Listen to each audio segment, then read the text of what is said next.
Why did you come down to Des Moines? Because I thought you guys all got. I came down because all of the football team, we were undefeated. That's what I and thought. all of the football team, in order to show their gratitude to us, they found jobs for us Yep. around the state. The local businessman. And I was supposed to start work for telephone, Mama Bell, on a Monday morning. So I came down on a Saturday, got a room and all that, and on Sunday,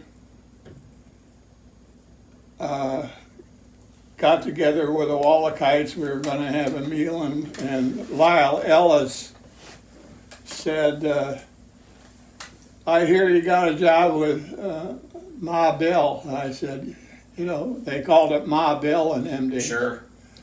And I said, yeah. He said, what are they paying you? And I said, I don't know. I guess I'll know. He said, you mean you didn't ask him what the pay was? I said, well, these jobs were all promised to us, so I haven't even met anybody, but they give me a name to go to and an address on Monday morning. He said, well, I tell you, Ma Bell don't pay very good. He said, why don't you come down to Iowa Power? I'll get you a job. And I said, can you do that? He said, shit, yes, that's not hard to do. He said, get your lunch pail loaded Good pair of work boots. and come on down, Good pair of and gloves. I'll meet you at the gate. I said, where is the gate? And he told me where it was and everything. So I went down there. I was there about half an hour early, so I wouldn't miss him. He came in, he said, let's go see Axe Carlson, he'll hire you. So we went in, he introduced me to Axe Carlson,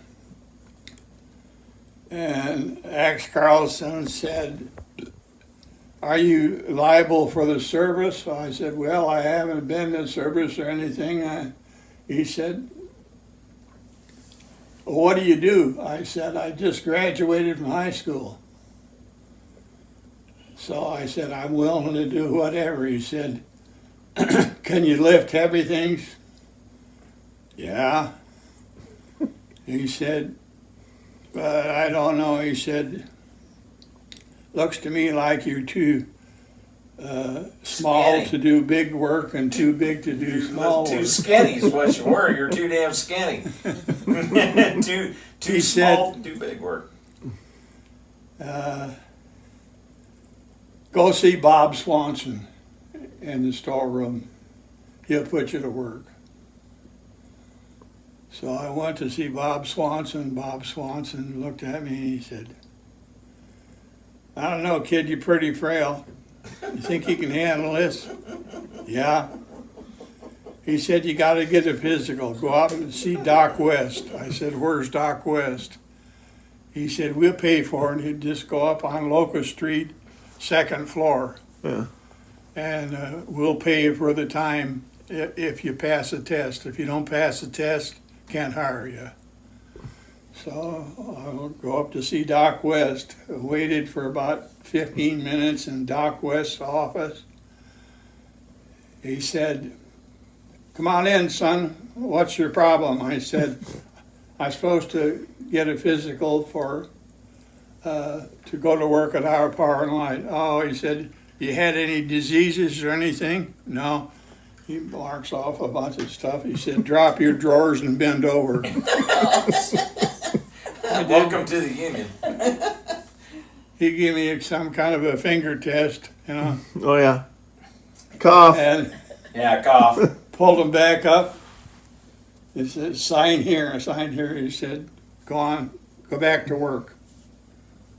Took about 5 minutes for the for him and 15 minutes of waiting. Yeah. I go back to work, and the guy in the storeroom, I don't remember the foreman's name now, so long ago. Anyway, he said, we got a couple carloads of cross arms to unload.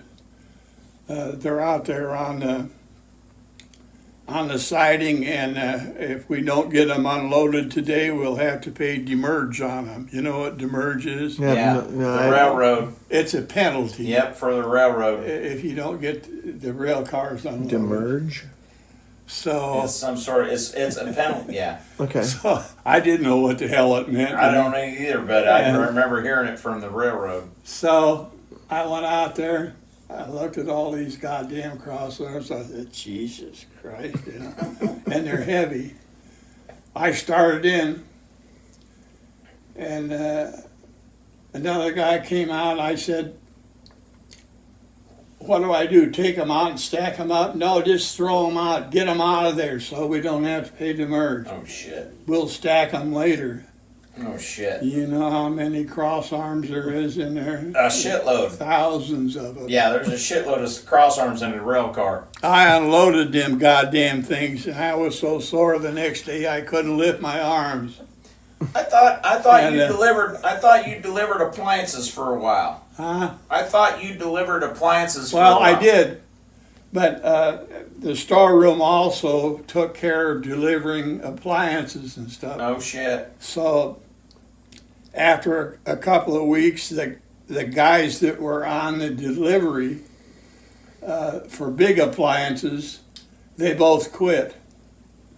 They'd been there a short time, and they both quit because it was too heavy a work. So they put me on the appliance truck with another guy to deliver wash machines and refrigerators, stoves, all this big shit, water heaters, you know. So I was on that for about 6 months, and I didn't mind it, but it was awful heavy work. And so then the guy that was on the small appliance truck, which was delivering smaller things, fans and Sure. irons and small stuff, you know. Sure.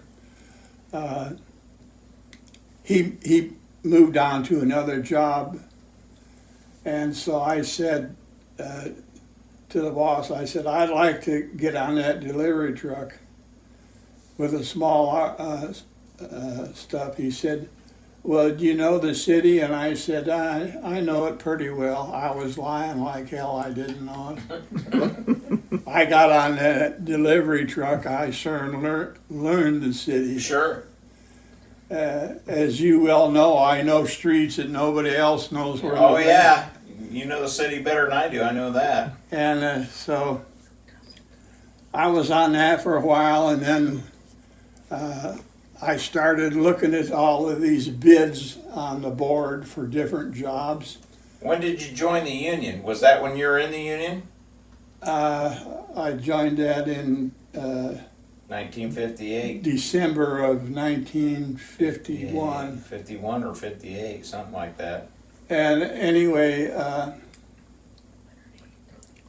I looked at all these bids, and there was a bid for an apprentice lineman. So I bid on it. I didn't figure I'd get it. Well, there was two of us that had identical seniority that bid on it, me and Red Davis. And so when it come to awarding the job, why they said, you both got equal seniority, you started the same day and everything. And can you figure out between the two of you who wants a job? I said, let's flip a coin. I won the coin. and here we sit today. Thank God for lucky heads or tails. So I went through the apprenticeship. I was the youngest apprentice that they ever turned out to a journeyman. And I worked for a good foreman, Harold McCammon. But your apprenticeship was all out in the field, wasn't it? Yeah, well, it was with different crews, but when it But was, did you have formal bookwork or anything? what? Did you have bookwork tests that you had to complete? You had to test every year, and they were tough. But I always passed them easy, and went on to be a lineman and sometimes a foreman. You know, Yep.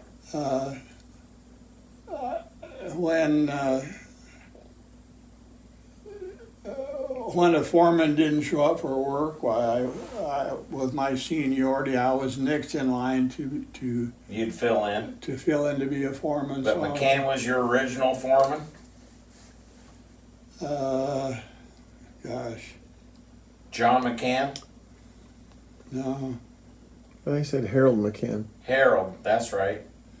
Harold McCampman wasn't my original foreman. Oh, but I thought he was the one that you liked the best. Oh, he was. He was a great foreman and great for safety. He demanded safety first, everything.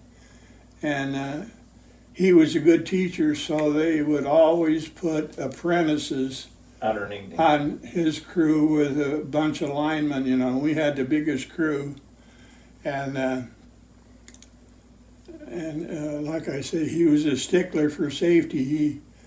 He would, you didn't think he was watching everything, but he was watching. Sure. And if his journeyman didn't do something safe, he'd call him down off the pole. Get your ass down here. Well, I got this to finish. I said, get your ass down here, you know. Yeah. And he'd chew him out, and he'd say why, what could happen, you know. Yeah. Heck yes. So, he's a great foreman, and we had a lot of great times together. And one Christmas Eve, we would always come in a little early, you know, quitting time was 4 o'clock.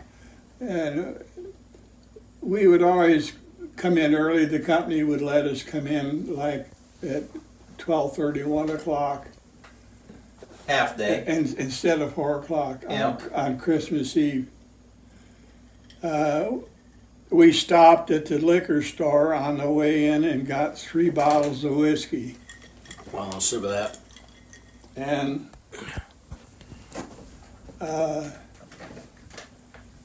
the other, Ross, got 2 bottles of whiskey, but Ross Freeman, who was the tree trimmer supervisor, he bought a bottle too, and he was a good friend of both Harold McCammon, my foreman, and me. And so at quitting time, we walked out to the car. We each had a bottle, and we got into McCammon's car. He takes the cap off the bottle and throws it out the window. That means we're going to drink it all. Well, guess what? Oh, Lord. We drank all 3 bottles. Oh, shit. Jeez. And I was so drunk, I couldn't hardly stand That up. was Christmas Eve? Christmas Eve. How'd Mom like that? I started home. It was like at 9 o'clock at night before we got done all this drinking. I started home, and we lived on. I can't think of the address now, but we lived out west by Vets Hospital. Anyway. Was it on Arnold Street? Yeah. I can't remember the address, but it's on Arnold. Yeah, 30-something Arnold Street. I think I've driven by it actually. So anyway, when I was driving delivery. on the way home, at around 18th and Grand, a cop pulled me over, and he said, "You been drinking, boy?" I said, "Oh, I had a few." He said, "You've been wobbling all over the road." He said, "If it wasn't for Christmas Eve, I'd take you in." He said, "I'm going to follow you for about 10 blocks. I want to see you drive straight and follow all the speed limit." He let me go. He followed me for a little ways. He might have followed me all the way home, I don't know, but I was really concentrating, you know. I got home, there was snowing to beat hell. I got the car in the driveway, I got out, and on the way in the back door, I fell down in the snow. Well, no wonder you drank a goddamn fifth of whiskey. Drunk, I couldn't get up. Every no. time I tried to get up, I was, Drank a Fall bottle of over. whiskey. the snow was so slick and everything. It was the snow. Finally, Emily saw the lights of the car come in, and then I didn't come in, so finally she came out there and called to me. And I'm laying in the snow. She come out there, helped me up. Boy, cussed the hell out of me, said we were supposed to go to the church service tonight. I Yeah. said, "Oh, I'll be ready." She said, you can't go to church. But I said, I took a shower and everything. I drank a ton of coffee and all that shit. And I said, "Let's go to church." So she said, you smell like a brewery. I said, "Well, sit in the back row." And going to church. She drove, and we went to church over at Grandview Lutheran, you know. So what? Linda and Susie? Huh? Just Linda and Sue? Yeah. Yep. And, well, went to church. I sat in the back row, and the fumes from me, people around me were sitting there. Oh yeah, I'm sure back then, and I'm sure I tried not to even breathe, you know. Sure. But we got through it, and went home, and the next morning, while the kids were all wanting their presents, I just felt like shit, you know. But I got up, you know, opened the presents, and I was still loaded the next morning. Oh, I'm sure. That's a lot of booze. Emily said, "Don't you ever pull that shit again." I hear ya. God, I remember. Yeah. I remember going to Christmas Mass, and I think it was Sandy that was holding the candle, that midnight Mass. Yeah. And she was holding the candle, and she's looking around, and all of a sudden she burns the lady's hair in front of her. Yeah. And I remember she cut her hand open with her pocket knife one time. Was it Sandy or Yeah, that was Sandy. Sandy's always a troublemaker. She's trouble. Hey, Pop, what about throwing a pea line across the top of an insulator? You always told me you could throw a piece of pea line across the top of an insulator when you guys were stringing wire, so you didn't have to climb the pole to string in wire. Well, McCammon was real good at that. We had a pea line, you know, with a ball. An eye nut or something? It was a metal ball a small one. Yep. And you put this on the pea line, you know what a pea line is. That's Sure. a The small lightweight rope. line, yeah. He'd stand down there and wind up like that. There'd be insulator up there with a groove about that wide, so that you either went up there and laid it across and climbed it, or he'd throw it. You'd string it from below. Yeah. He could stand down there throw that thing and put that right over Top of the insulator. the insulator. And if he missed it, he'd give it a buck, you know. Or Yep, two. and whip it up in there.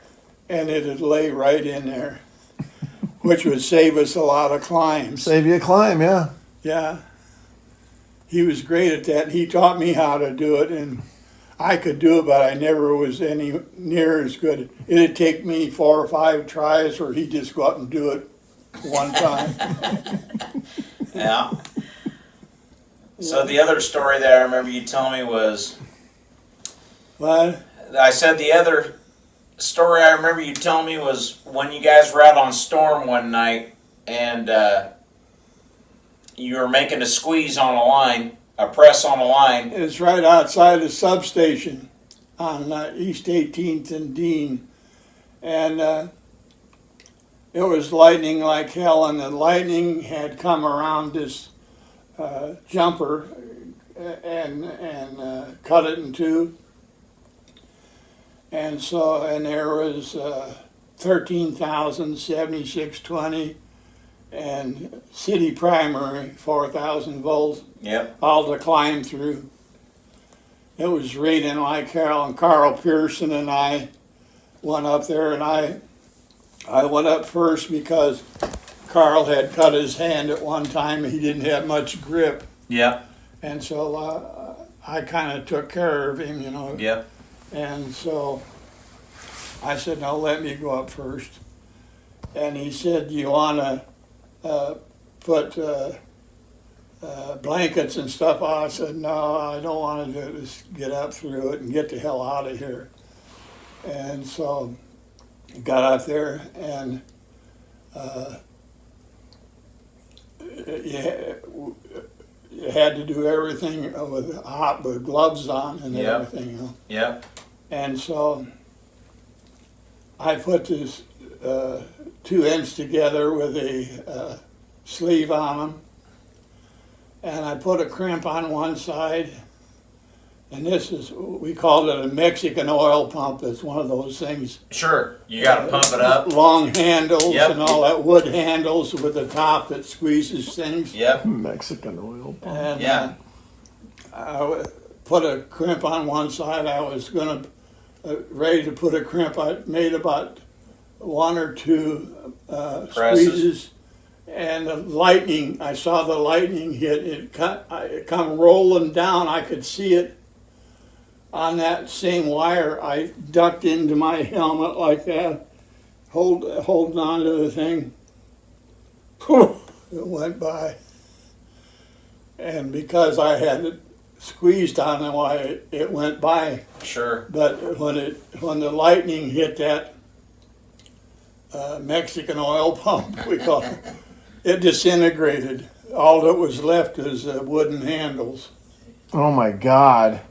All the metal disintegrated. You couldn't Disappeared. find it nowhere. You know? Oh, I know. Wow. I know that's true. Holy shit. It just disintegrated because it was blocking the flow of the lightning, you know. And Sure. well, we got out of there, and Bill Simpson, the supervisor, had his searchlights on us, you know, from his car. I said, turn them damn things off, you're blinding me, you know, to get down. It was okay to work, but Sure. when you Come go down, to they're start right in your down, eyes. It was blinding me. And Carl got down, I got down. He said, we're going over to Carl's house and throw our clothes in the dryer. He said, go ahead, take your time. So we did. We went over there and threw all our clothes in the dryer to get them dry. And Carl and I made homebrew, you know, something terrible. And so while we were there, why, we drank a lot of homebrew. And then we went back to work and worked for the rest of the night, really. Yeah. I remember you you said we got to go over to Carl's place. Why? What's going on? He said it's time to bottle the homebrew. He said, and it was, I don't know, 10 o'clock at night or something. Why the hell do we got to do it now? Carl said it's time to go. We got a bottle of beer now. Well, he had a hygrometer that measures Yeah. the alcoholic content. Right. And when it's And- ready, it's ready. And when it was to a certain thing, why he'd call me up and he'd say, "We got a bottle. We bottled nothing but quarts." Right. And so we'd go over there, and I used my lineman's rubber gloves to handle the bottles Because they're hot from the water. we had them in boiling water, Sure. to make sure they were clean and everything. And while I was doing that, then as soon as I put them in cold water to cool them off, and he'd fill them up. There's some water pop. Okay. When it's time to bottle, it's time to bottle.